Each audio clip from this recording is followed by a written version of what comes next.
In this tutorial, I'm going to show you how to look for records that miss an attribute. For example, if we select all the customers in our database, you can see that the customer with ID 5 doesn't have a phone number. So if you look closely here, you can see the value null. Null means the absence of a value. Now let's say we want to search for all the customers who don't have a phone. Perhaps we want to send them an email and say, hey, your phone is missing in our system.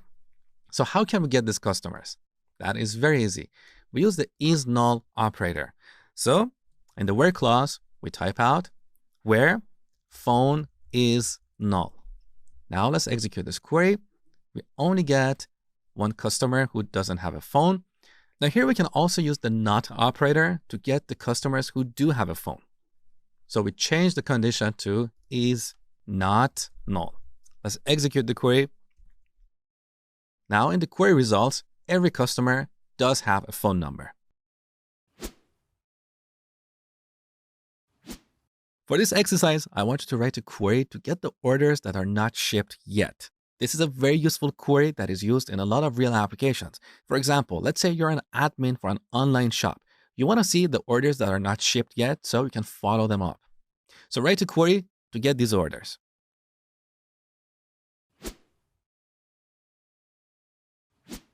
So here we have the orders table. Let's have a quick look at the data in this table. All right. So if you pay close attention, you see some of these orders don't have a shipped date. And these orders also don't have a shipper ID, which is a unique number for identifying the shippers. So any order that misses a value for the ship date or shipper ID is considered an order that is not shipped. So let's go ahead and write a query to get these orders. So back to our query editor, select star from orders where shipped underline date is null.